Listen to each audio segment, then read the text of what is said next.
Bonjour, chers frères et sœurs, que j'aimerais donc qu'on soit ensemble, qu'on puisse se côtoyer et puis fraterniser en présence des uns des autres. Mais c'est la meilleure chose qu'on puisse faire en ce moment. Et c'est un plaisir de pouvoir passer un temps ensemble dans la parole de Dieu. Et avant de commencer, j'aimerais qu'on puisse prendre un temps simplement pour demander au Seigneur qu'il vienne nous aider et puis qu'il nous enseigne ses voies. Père, on te rend grâce encore une fois que nous avons le privilège d'entrer dans ta présence et d'être enseignés par toi. On te remercie que tu nous as donné le Saint-Esprit. C'est lui, Seigneur, qui nous annonce ta parole. C'est lui qui nous enseigne et c'est lui qui nous guide dans toute la vérité. Donc, on te demande aujourd'hui, Seigneur Dieu, de faire en sorte que nos cœurs soient disposés de recevoir ta parole et également disposés de faire ta volonté, de la mettre en pratique de jour en jour. On te rend grâce au nom du Seigneur Jésus. On te demande ta bénédiction. Amen. Amen. Donc, nous allons continuer ce que nous avons débuté il y a quelques semaines, quelques mois même, concernant la parabole du semeur. Et puis, nous avons vu ensemble la signification primaire, la signification que le Seigneur Jésus lui-même nous dit. Voici ce que signifie la parabole du semeur. Et puis, nous avons regardé ça ensemble. Mais il y a une chose, pendant que je méditais sur cette parabole-là, il y a une chose qui est évidente, c'est que cette parabole-là met en lumière la véritable condition des cœurs des hommes, n'est-ce pas? Les différentes terres représentent le cœur des hommes et ça met ça en lumière. Et une autre chose que ça nous rappelle le fait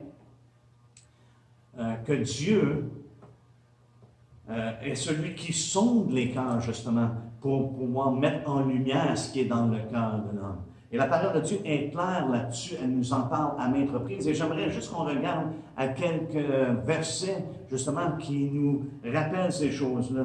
Dans 1 Chronique 28, si vous voulez donner avec moi, au verset 9. 1 Chronique 28, verset 9, ça nous dit « Et toi, Salomon, David qui parle à son fils, connais le Dieu de ton Père et sers-le d'un cœur dévoué et d'une âme bien disposée. Car l'Éternel sonde tous les cœurs et pénètre tous les desseins et toutes les pensées. L'Éternel sonde tous les cœurs et pénètre tous les desseins et toutes les pensées. Et ils ne sont pas simplement certains cœurs, ils sondent tous les cœurs. Et c'est ce que cette parabole-là met en lumière, n'est-ce pas, ce qui est dans le cœur. Et on voit l'Éternel qui sonde, on voit la parole de Dieu qui sonde le cœur de l'homme et qui met en lumière justement qu'est-ce qui se passe. Ce qui est caché aux yeux des hommes ne l'est pas aux yeux de Dieu. Et on voit ici ce que le Seigneur recherche.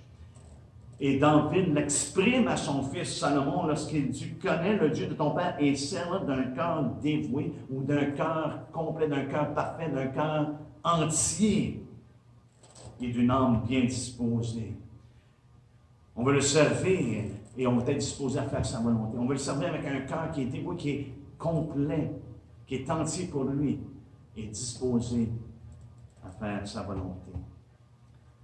Lorsqu'on réalise que le Seigneur sonde tous les cœurs et qu'il pénètre tous les desseins et toutes les pensées, frères et sœurs, c'est assez pour nous faire réfléchir et de réaliser qu'on est toujours sur les regards de l'Éternel.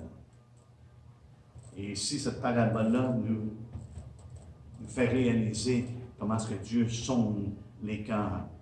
Dans le psaume 7:10, ça nous dit « Toi qui sondes les cœurs et les reins, Dieu juste. » Et Dieu le fait avec justice. Il ne le fait pas, c'est pas pour mal faire, mais il le fait avec justice. Parce qu'il est juste, il sonde les cœurs, parce qu'il aime la justice. Lui qui connaît, selon le psaume 44, 22, lui qui connaît les secrets du cœur. Ça nous dit dans Hébreux 4, 12, n'est-ce pas, que Dieu, il n'y a rien de caché devant lui. 4, 12 et 13, si je me souviens bien. Il n'y a rien de caché, il n'y a pas de secret devant Dieu. Il connaît les secrets du cœur. Et j'aime ce que Jérémie dit, il dit, moi, l'Éternel, j'éprouve le cœur, je sonde les reins. Et c'est ce qu'on voit dans cette parabole-là, lorsque le Seigneur sonde ou éprouve les cœurs et il sonde les reins. Et ça, c'était une pensée qui était commune, c'était vraiment la connaissance que les gens avaient de Dieu. Et c'est pour ça que Pierre, lorsque le Seigneur lui a demandé, Pierre m'aimes-tu, il lui a demandé ça à 3 reprises, et Pierre était un peu attristé par ça, n'est-ce pas? Que le fait que le Seigneur lui a demandé à 3 reprises, Pierre m'aimes-tu plus que ces gens-là? Et la réponse de Pierre, c'est Seigneur, tu sais toutes choses, tu sais que je t'aime. Et Pierre utilise 2 différents mots pour dire tu connais, tu sais, Seigneur. Le premier, c'est Seigneur, tu perçois avec les yeux de l'Esprit, tu vois directement ce qui est dans mon cœur. Tu connais les pensées de mon cœur, tu connais les secrets du cœur. Et lorsqu'il dit tu sais que je t'aime, là, ça parle plus d'une expérience personnelle. Seigneur, tu vois vraiment ce qu'il y a dans mon cœur, tu sais que je t'aime, mais également tu l'as expérimenté parce que je l'ai démontré. Je t'ai servi avec un cœur entier, un cœur complet, un cœur dévoué. Tu l'as expérimenté, mon amour envers toi. Tu sais, Seigneur, que je t'aime. Et Jésus nous dit, celui qui l'aime fait quoi? Il garde sa parole. Et c'est ce que Pierre exprimait ici. Et comme j'ai dit, c'est une pensée qui était continuelle dans l'Église primitive, le fait que Dieu connaît toutes choses. Et même lorsqu'ils ont voulu remplacer Judas, justement, parce qu'il avait péché, il avait renié le Seigneur, il l'avait trahi, et puis Pierre a dit, il va falloir le remplacer, selon ce que les Écritures nous disent. Et ils ont prié le Seigneur, ils ont dit, Seigneur, toi qui connais les cœurs de tous, désigne qu'il soit choisi entre ces deux-là, Barsabas, appelé Justus, ou Matthias. Dis-nous, Seigneur, fais-nous connaître, parce que tu connais les cœurs de tous. Et fais-nous connaître qui tu as choisi, qui t'a désigné pour remplacer Judas. Et même lorsque Pierre, dans le conseil de Jérusalem, dans Acte 15 également, lorsqu'il donne son témoignage, comment est-ce qu'il avait été choisi de Dieu pour aller vers les païens, n'est-ce pas, pour prêcher l'Évangile la première fois à Corneille, à toute sa famille, à tous ceux qui étaient dans sa maison.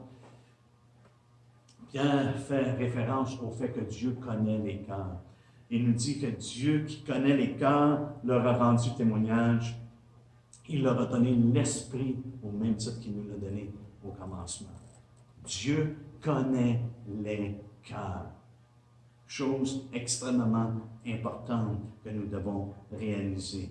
Et c'est pour ça qu'on voit dans la parabole que les cœurs sont mis en lumière dans cette parabole-là. Les gens qui étaient sur le bord du chemin, on a vu, c'était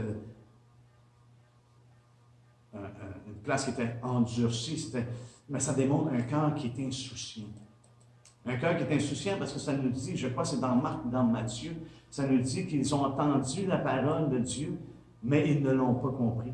Ils ne la comprenaient pas. Ils étaient insouciants même de savoir ce que ça voulait dire. Et ça, c'est un terrain fertile pour les desseins diaboliques de l'ennemi. Comme ça nous dit, si vous voulez aller voir avec moi dans Luc 8, on a regardé dans cette parabole-là, dans Luc 8, ça nous dit au verset 12, ceux qui sont le long du chemin, ce sont ceux qui entendent, puis le diable vient et enlève de leur cœur la parole de peur qu'ils ne croient et soient sauvés. Donc, on a regardé ça ensemble. Et on a tiré une leçon à propos de l'adversité également spirituelle que le Seigneur nous fait part ici. Le diable est très actif et nous avons vu ça pendant plusieurs semaines. Comment est-ce qu'il, non seulement lorsque la semence est semée, non seulement ceux qui sont sur le long du chemin, mais nous, en tant que chrétiens, nous faisons face également à cette adversité-là. Et c'est ce que nous avons regardé ensemble dans les dernières semaines. On ne se répétera pas là-dessus aujourd'hui, n'est-ce pas? Mais c'est un terrain fertile lorsqu'un cœur est insouciant. Et puis, nous devons être toujours sobres et de veiller en tant que disciples de Christ. Et aujourd'hui, j'aimerais qu'on commence à regarder une deuxième réalité qu'on peut tirer, une deuxième leçon qu'on peut tirer de ce passage-là. On ne peut pas insérer des choses dans la parole de Dieu, mais on veut tirer des leçons de la parole de Dieu que je crois que cette parabole-là nous montre, nous donne. Et si on voit qu'au verset 13, ça dit « Ceux qui sont sur le roc », ce sont ceux qui entendent la parole, la reçoivent avec joie. Ici, on voit une deuxième réalité, je crois, spirituelle. Et ça, c'est l'apparence superficielle que l'on voit ici. Ils la reçoivent, et c'est dans Marc 4, la façon que c'est exprimé, ça nous dit, au verset 16, « Les autres, pareillement, reçoivent la semence dans les endroits pierreux. Quand ils entendent la parole, ils la reçoivent d'abord avec joie. » Immédiatement, il y a de quoi. Et lorsqu'on regarde, avant que l'explication soit donnée, la signification soit donnée, ça nous dit...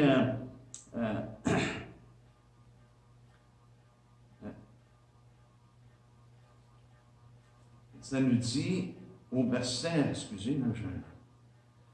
au verset 5 de Marc 4, ça nous dit, une autre partie tomba dans un endroit pierreux et elle n'avait pas beaucoup de terre. Elle leva aussitôt parce qu'elle ne trouverait pas un sol profond. Fait qu'on voit ici que vraiment immédiatement, il y a quoi qui se passe. Pas longtemps par après, on voit déjà il y a de quoi qui s'est élevé.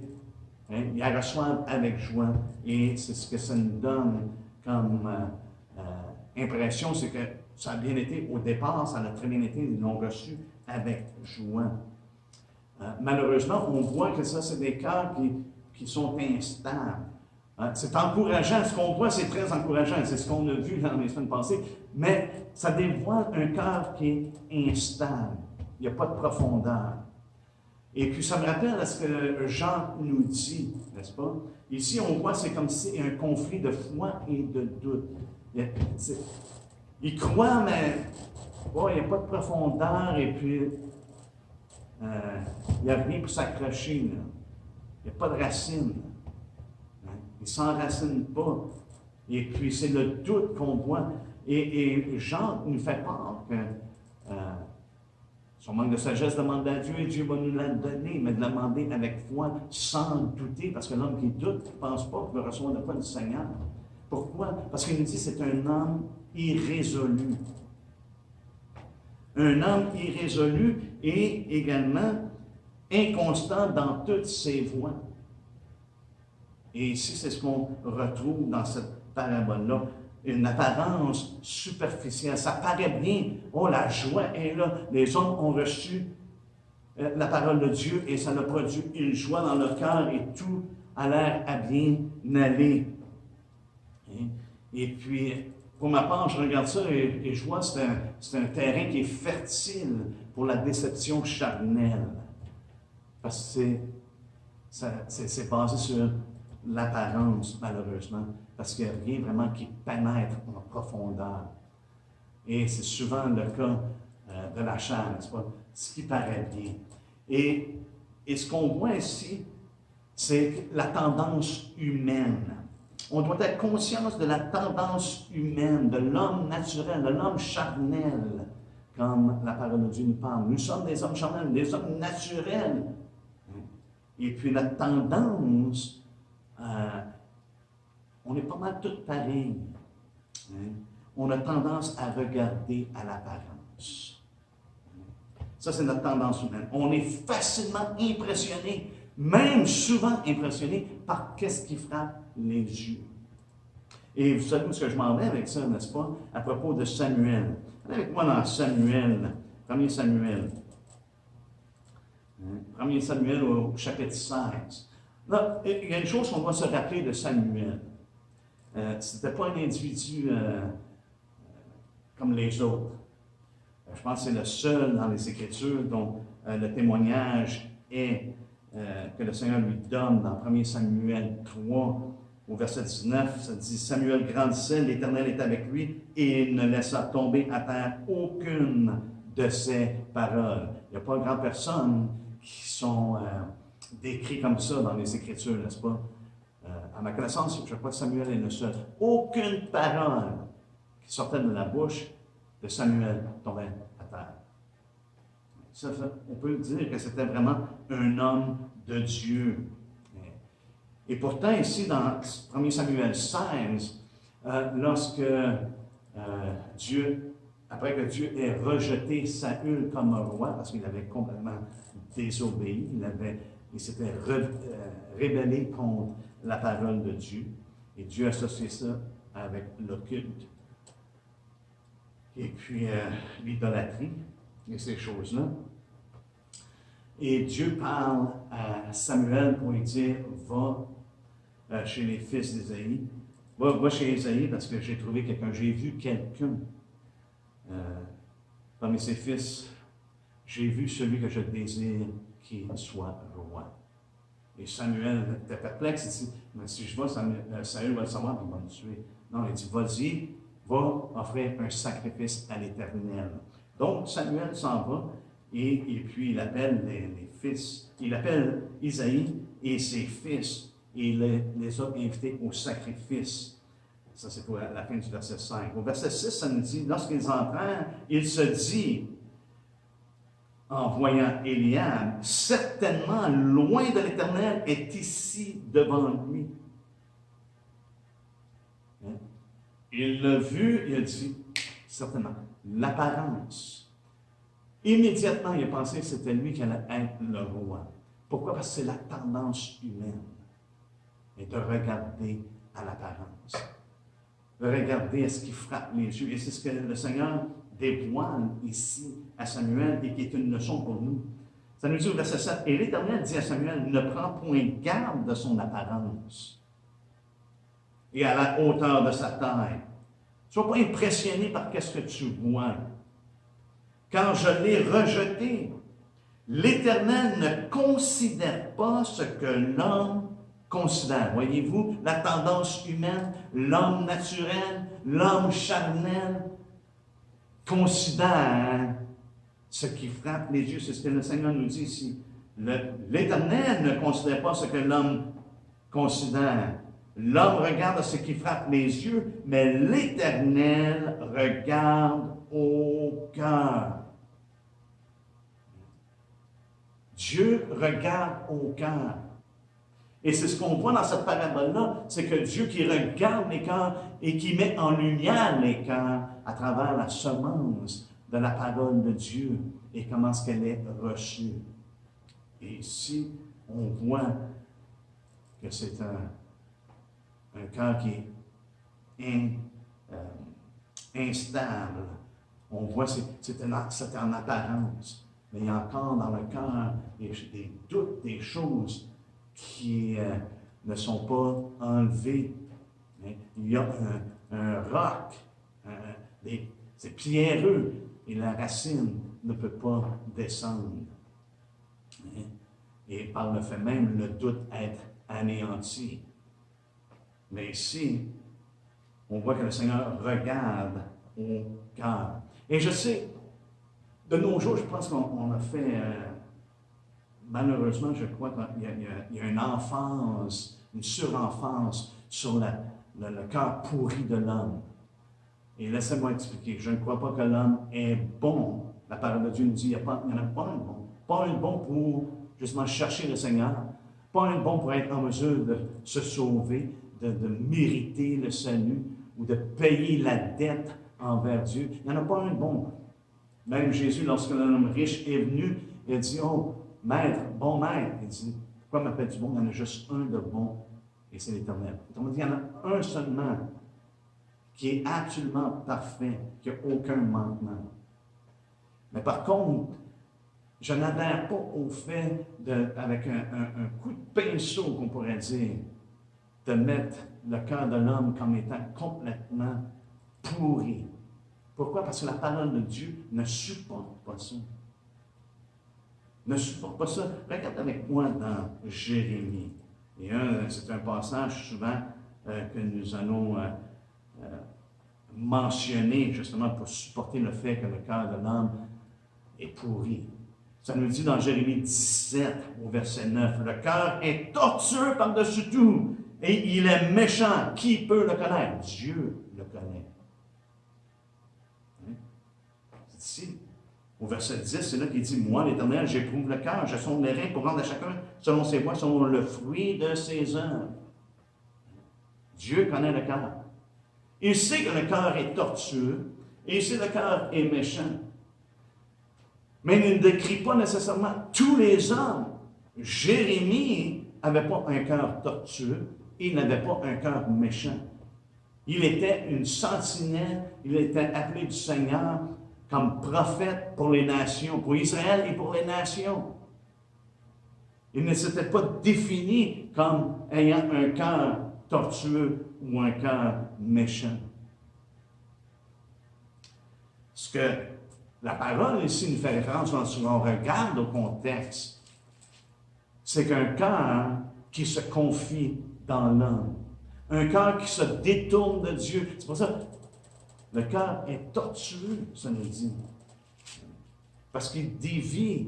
Au lieu de s'appuyer sur Dieu, il s'appuie sur les hommes, ou il s'appuie sur les dieux faits de main d'homme. Regardez juste le contexte immédiat au verset 5, ça nous dit « Ainsi par l'Éternel, maudit soit l'homme qui se confie dans l'homme, qui prend la chair pour appui et qui détourne son cœur de l'Éternel. » Et à travers le livre de Jérémie, c'est justement ce que Jérémie met en lumière, c'est le fait que le peuple s'est détourné, leur cœur s'est détourné de se confier en l'Éternel pour se confier dans l'homme ou dans les dieux faits de main d'homme. Et c'est pour ça qu'il dit, le cœur est tortueux et il est méchant. Il est tortueux par-dessus tout et il est méchant. Pourquoi? Parce qu'il cherche à se détourner. Qui peut le connaître? Dieu connaît le cœur de l'homme. Et c'est pour ça que je dis, la parole de Dieu ne parle pas comme étant, disant que le cœur de l'homme est pourri et bon à rien. Parce qu'il nomme Noé comme étant un homme juste et intègre. Il nomme Job, on a regardé Job dernièrement, comme étant un homme intègre et droit. Et même il fait référence à un païen comme étant un homme pieux et craignant Dieu. Et vous savez de qui je parle de Corneille. Et dans cette parabole-là, justement, la bonne terre, Jésus lui-même dit que la bonne terre, ce sont ceux qui la reçoivent avec un cœur honnête et bon. Est-ce qu'on va contredire le Seigneur Jésus? C'est lui qui nous dit, hey, il y en a qui ont des cœurs bien disposés. Il y en a qui ont des cœurs qui sont des hommes de bien. Ils ne sont pas parfaits, ils ne sont pas sans iniquité, ils ne sont pas sans péché, ils ne sont pas sans problème. Mais, lorsque Dieu regarde, et ça nous dit dans Samuel, il regarde au cœur. Il voit qu'il y en a, c'est une bonne terre. Ils ont un cœur honnête et bon. Simplement en passant, on sait que ce qui vient du cœur, Jésus nous enseigne dans Matthieu. Si on peut prendre le temps d'aller dans Matthieu 15. Jésus nous fait part dans cet enseignement-là qu'il donne, que ce n'est pas ce qui rentre dans la bouche qui souille l'homme, mais c'est ce qui sort de la bouche. Et dans l'explication qu'il donne, il dit au verset 18, « Mais ce qui sort de la bouche vient du cœur, et c'est ce qui souille l'homme. » Ce qui rentre dans la bouche sort par une autre place, mais ce qui sort de la bouche vient du cœur, et c'est ce qui souille l'homme, car c'est du cœur que viennent les mauvaises pensées, les meurtres, les adultères, les débauches, les vols, les faux témoignages, les calomnies. Voilà ce qui souille. Voilà les choses qui souillent l'homme. Manger sans se laver les mains ne souille pas l'homme. On voit ça vient du cœur. Oui, il y a des choses dans le cœur de l'homme qui sont mauvaises. Tous les péchés ont leur origine dans le cœur de l'homme. On fait ces choses-là parce que notre cœur penche, notre cœur est tordu. Mais il y a une différence entre un cœur tordu, qui a de la méchanceté, et un cœur qui est complètement pourri, incapable de faire quoi que ce soit bien. La parole ne supporte pas ça. Et je crois qu'on a besoin de faire attention. Pourquoi? Parce que à travers les Écritures, il y a des hommes de bien. Même le centurion était reconnu comme étant un homme de bien. C'est lui qui avait payé pour la synagogue. Complètement peint, absolument pas un disciple à ce moment-là, du moins. Probablement servait ses dieux, mais il était reconnu comme un homme de bien. Donc, je m'en tiens à la parole de Dieu plutôt que de passer un coup de pinceau et dire ah, hein, c'est toute une gang de pourris. Dieu est celui qui regarde au cœur. Et aussi, ici, on voit que Samuel regarde tous les enfants, tous les fils, les amis, puis il n'y en a pas un. Les 7 pensent. Ils se posent la question même. Ils posent la question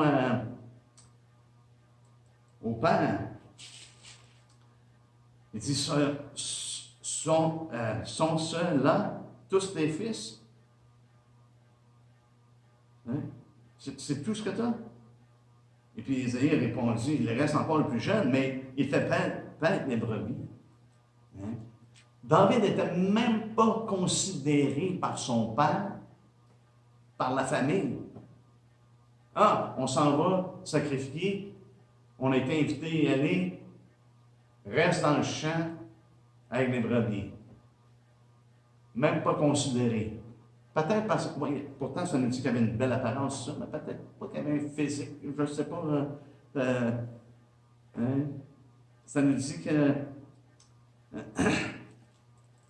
qu'il était blond, qu'il avait des beaux yeux, une belle figure. Ça, il paraissait quand même assez bien, mais son apparence n'était pas probablement impressionnante. C'est ce que j'en dis à partir de ce texte-là. Et l'Éternel a dit à Samuel, lève-toi, vois-le, car c'est lui. C'est lui. Pourquoi? Parce que Dieu a vu le cœur. Et quel est le témoignage qui a été rendu de David? Un homme selon son cœur, le cœur de l'Éternel. C'est ce qu'il a dit justement concernant lorsqu'il a parlé à Saül, que le Seigneur l'avait rejeté, parce que le Seigneur allait choisir un homme selon son cœur. Et David était cet homme-là. À l'exception de ce qui est arrivé avec Bathsheba, David l'a servi avec un cœur dévoué, disposé à faire sa volonté. Imaginez qu'il n'était même pas considéré. Le témoignage de David est même mentionné dans le livre des Apôtres concernant qu'il était un homme selon le cœur de Dieu. Mais il n'avait pas été choisi. Ça me rappelle ce que Paul nous dit dans 1 Corinthiens, et ça pour moi c'est un bon rappel. Dans 1 Corinthiens 1, ça nous dit que le Seigneur, Dieu n'a-t-il pas choisi les choses folles? N'a-t-il pas choisi les choses faibles, les choses viles? Il n'a pas choisi ce qui frappait les yeux. Pourquoi? Parce que Dieu regarde au cœur. Dans 1 Corinthiens 1, 27, et on pourrait lire jusqu'à 31, mais on ne prendra pas le temps aujourd'hui de faire ça. Jacques également nous dit, Dieu n'a-t-il pas choisi les pauvres aux yeux de ce monde? Voyez-vous, ce que Dieu a choisi, ça ne frappe pas les regards de ce monde. Il y en a quelques-uns, mais la grande majorité, c'est des pauvres, des gens de rien aux yeux de ce monde. Pourquoi? Parce que Dieu ne considère pas ce que les hommes considèrent. Il n'est pas frappé par les apparences, parce qu'il frappe les yeux. Il n'est pas impressionné par ça. Cette tendance-là que nous avons en tant qu'être humain, en tant que comme homme naturel, charnel, de regarder à l'apparence. Paul fait mention de ça, justement, qu'il y a des hommes qui tirent gloire de ce qui est dans l'apparence et non dans le cœur, dans 2 Corinthiens 5:12. Il nous en parle également dans Galates. Dans Galates, il parle qu'il y en a qui poussent pour la circoncision. Pourquoi? Parce qu'ils veulent tirer gloire dans votre chair. Ça paraît bien, ça va bien paraître avec les Juifs, ça va bien paraître. Vous avez besoin de faire circoncis pour être sauvé. Ça nous dit dans Galates 6 au verset 12, tous ceux qui veulent se rendre agréables selon la chair, qui veulent bien paraître, vous contraignent à vous faire circoncire uniquement afin de n'être pas persécutés pour la croix de Christ, car les circoncis eux-mêmes n'observent point la loi, mais ils veulent que vous soyez circoncis pour se glorifier dans votre chair.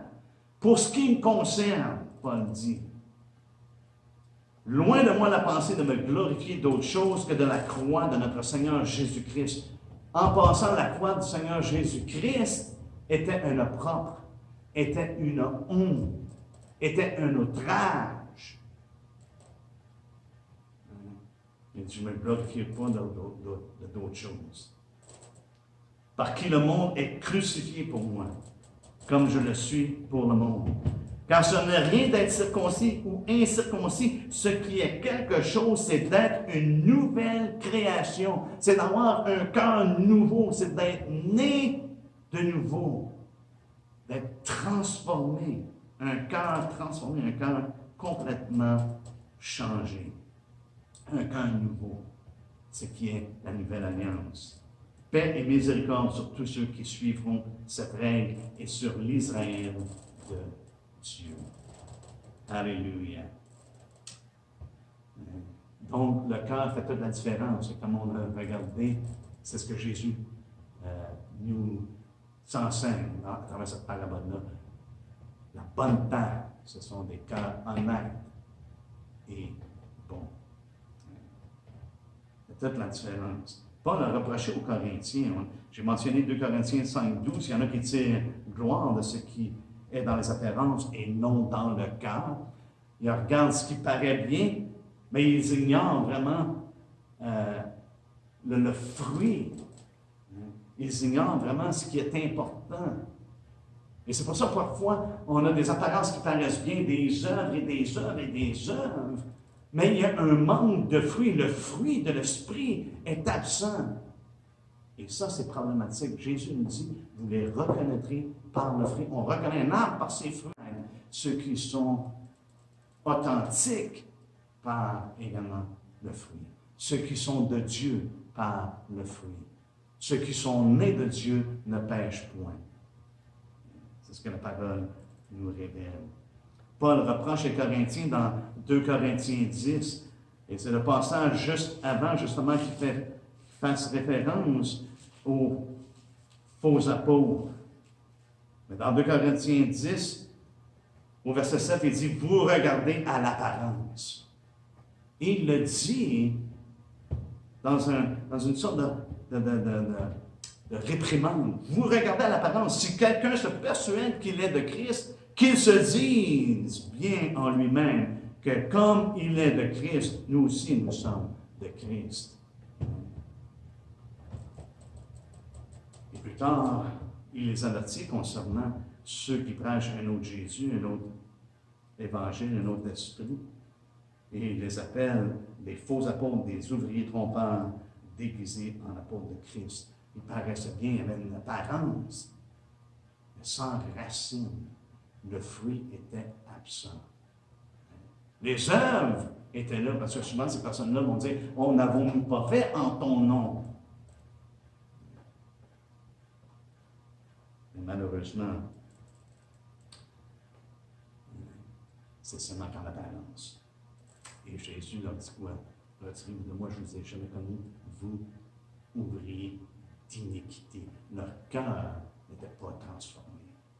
Il n'y avait pas de racine qui avait produit un fruit de justice, un fruit à la gloire de Dieu. Donc, dans la parabole, au chapitre 8 de Luc, on voit ici que la terre pierreuse, et ce que ça fait référence ici, c'était un lit de roc, apparemment. Lorsqu'on regarde dans les commentaires et différents livres concernant les pratiques, les coutumes de ce temps-là, c'était comme un lit de roc. Un lit de roc assez profond pour ne pas être repéré pendant le labourage, mais pas assez profond pour permettre une croissance saine. Ça paraissait bien. C'était encourageant, tu voyais ça, hey, mère, on va avoir toute une semence, toute une moisson. Ici, ce qu'on voit, c'est cette terre-là, vu qu'elle n'était pas profonde, elle levait rapidement. Il dit, ils l'ont reçu avec joie. Et même le grec met une emphase comme étant une grande joie. Et là, ce que je pense à ça, ça veut quoi? Ce qui me vient à l'esprit.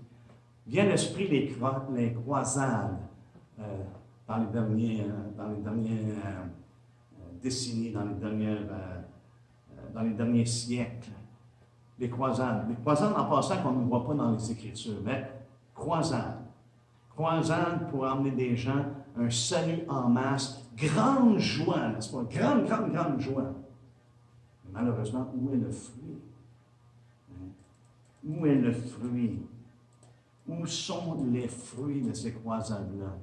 Un des plus grands évangélistes qui a fait le plus de croisades, qui a prêché devant le plus de monde, lorsqu'ils ont fait un sondage, ils ont réalisé que moins de 5% des gens qui avaient pris des décisions apparemment, qui avaient été une source de grande joie, parce que des milliers de personnes sont venues sous ce ministère. Et pourtant, moins de 5% demeurent dans la foi.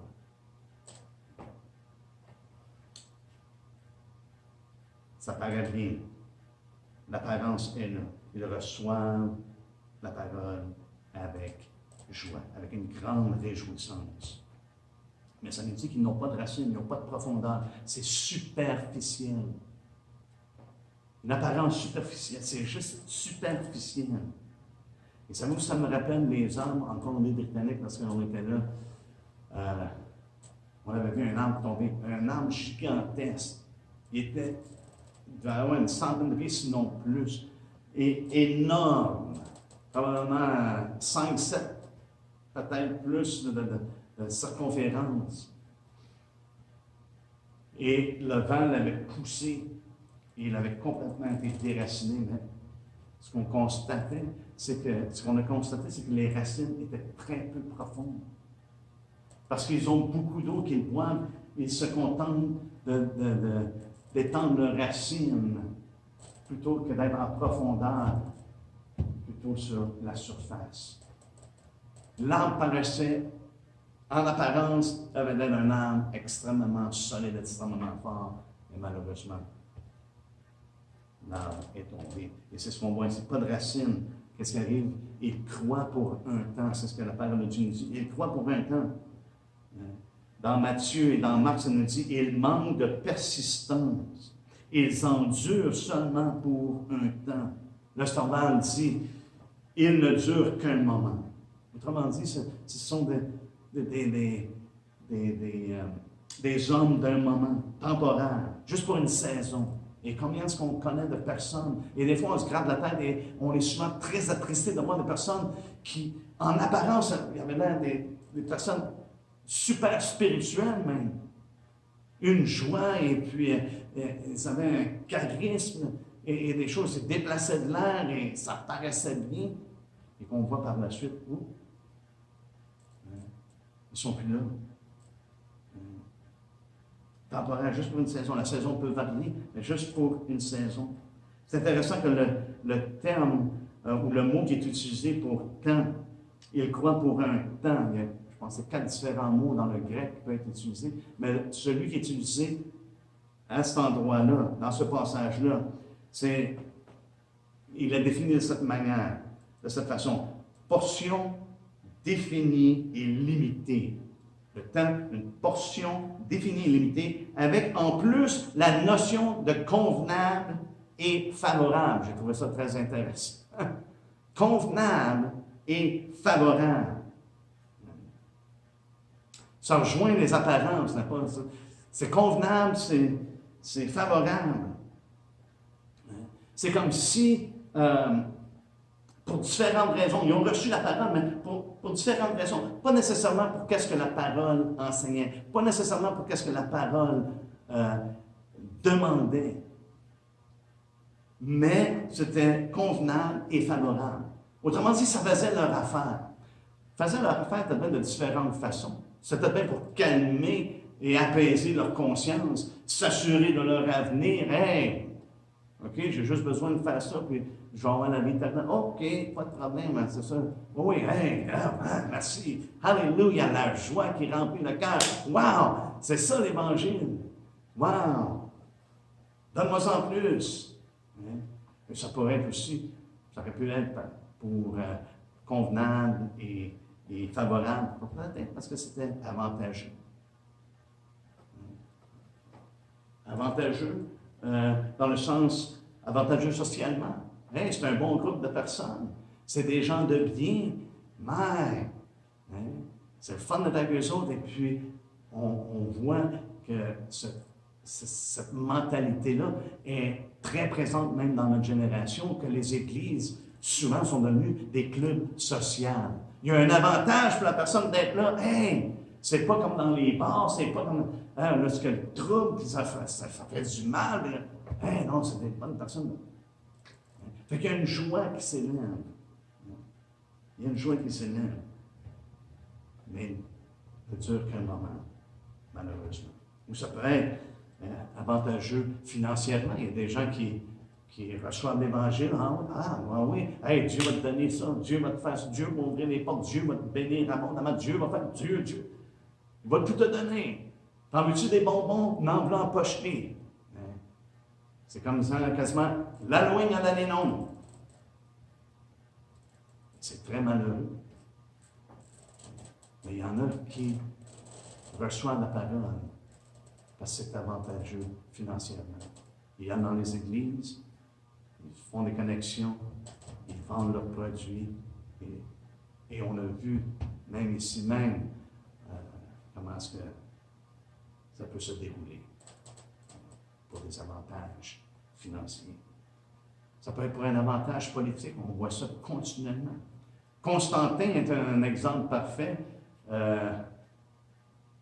IVe siècle, parce que apparemment il avait eu cette vision-là, et puis adapté la religion, le christianisme apparemment, et c'est là qu'on a l'Église romaine catholique, et puis, mais c'était simplement pour un temps, cet homme-là c'était à son avantage politique, et on voit ça même de nos jours. Il y a beaucoup de politiciens qui vont faire appel au christianisme ou à Dieu, ou simplement pour un avantage politique, pour aller chercher les votes. Assez sur ce sujet. Mais c'est au moment de l'épreuve. C'est au moment de l'épreuve que cette parabole-là nous dit, c'est au moment de cette, où ce qui il survient des difficultés. Dans Marc, ça dit, lorsqu'il survient tribulation ou persécution à cause de la parole. Ça dit quoi pour un temps, et dès que survient une tribulation ou une persécution à cause de la parole. C'est des gens qui ont reçu la parole, mais dont la parole n'a pas de racine dans leur cœur, n'a pas de racine en eux. Et aussitôt que survient des difficultés, une épreuve, une tentation, dans Luc 8, ça nous dit, ils croient pour un temps et ils succombent au moment de la tentation, au moment de l'épreuve. Lorsqu'ils sont mis à l'épreuve, c'est là qu'ils succombent. Et le terme succomber, c'est ils se retirent, ils abandonnent, ils se détournent, ils quittent, ils chutent. Et c'est intéressant parce que c'est exactement comment ce que Marc et Matthieu ont traduit. Ils trouvent une occasion de chute.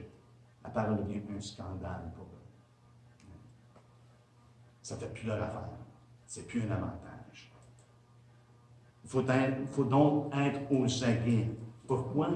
Parce que nous devons réaliser qu'il va toujours y avoir des apparences superficielles. Ça paraît bien. Et même, des fois, tu te fais là, wow! C'est impressionnant. Mais souvenons-nous que Dieu est celui qui dit, moi, j'éprouve le cœur.